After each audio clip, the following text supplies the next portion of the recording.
Hi guys, நம்மளோட goals பேஜை create பண்ணிட்டோம். நெக்ஸ்ட்டு என்ன பண்ண போகிறோன்னா, நம்மளோட எக்ஸ்பென்சஸை ட்ராக் பண்ணுறக்கு ஒரு பேஜ் க்ரியேட் பண்ண போகிறோம்.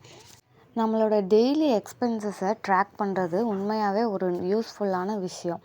நீங்கள் அப்போ தான் எதுலெல்லாம் செலவு பண்ணுறீங்க, இதெல்லாம் வேஸ்ட்டான செலவா இல்லை கரெக்டாக தான் பண்ணியிருக்கோமோ அப்படிங்கிறது உங்களுக்கே புரியும். இந்த எக்ஸ்பென்சஸ் பொறுத்த வரைக்கும் ஒரு சில டிப்ஸ் நான் உங்களுக்கு கொடுக்கணும்னு நினைக்கிறேன். அது என்னென்னா, டெய்லி உங்களோட எக்ஸ்பென்ஸை கண்டிப்பாக ட்ராக் பண்ணிடுங்க மறக்காமல். அதுக்கப்புறம் உங்களோட மந்த்லி பட்ஜெட்டை போட்டு வச்சுக்கோங்க. அது ரொம்பவே யூஸ் ஆகும். அதுக்கப்புறம் பார்த்திங்கன்னா, உங்களுக்கு ஏதாவது சப்ஸ்கிரிப்ஷன் எடுத்திருந்தீங்கன்னா அதெல்லாம் ஃபஸ்ட்டு கேன்சல் பண்ணிடுங்க. ஏதாவது திங்ஸ் எல்லாம் வாங்கணுன்னா ஹோல்சேலாக போய் பர்ச்சேஸ் பண்ணுங்கள். அப்போ உங்களுக்கு ரொம்பவே கம்மியாகும் அமௌண்ட்லாம். அதுக்கப்புறம் உங்களுக்கு ஏதாவது நீடு வந்துச்சுன்னா, இப்போ ஏதாவது வாங்கணும்னு ஆசைப்பட்டீங்கன்னா, ஒரு 24 ஹவர்ஸ் இல்லை 1 வீக் வெயிட் பண்ணி பாருங்கள். அது அந்த டே ஃபுல்லாக உங்களுக்கு தேவைப்பட்டுருச்சுன்னா அதை வாங்குங்க.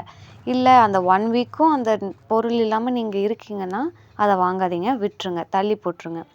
அடுத்தது பார்த்திங்கன்னா, ஒரு சேவிங்ஸ் கோல் ஒன்று செட் பண்ணி சேவ் பண்ணிகிட்டே வாங்க. அப்புறம் முக்கியமாக எமர்ஜென்சி ஃபண்டு க்ரியேட் பண்ணி வச்சுக்கோங்க. அதே மாதிரி சேலரி இன்க்ரீஸ் ஆகும்போது அதை ஓவர் ஸ்பெண்ட் பண்ணாதீங்க. ஏதாவதுல இன்வெஸ்ட் பண்ணுங்கள், அப்படி இல்லைன்னா சேவ் பண்ணி வைங்க. அதுக்கப்புறம் நிறைய குவாலிட்டியான ட்ரெஸ்ஸஸ் வாங்குங்க. குவான்டிட்டியை விட குவாலிட்டியான ட்ரெஸ்ஸஸ் வாங்கிட்டீங்கன்னா நீங்கள் அடிக்கடி பர்ச்சேஸ் பண்ணுற அவசியம் இருக்காது.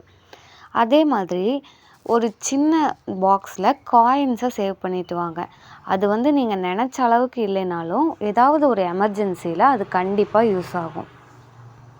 கண்டிப்பாக நான் சொன்ன இந்த டிப்ஸ் எல்லாம் ஃபாலோ பண்ணி பாருங்கள். உங்களுக்கே உங்களோட எக்ஸ்பென்சஸ் எல்லாம் கொஞ்சம் குறையிற மாதிரி இருக்கும்.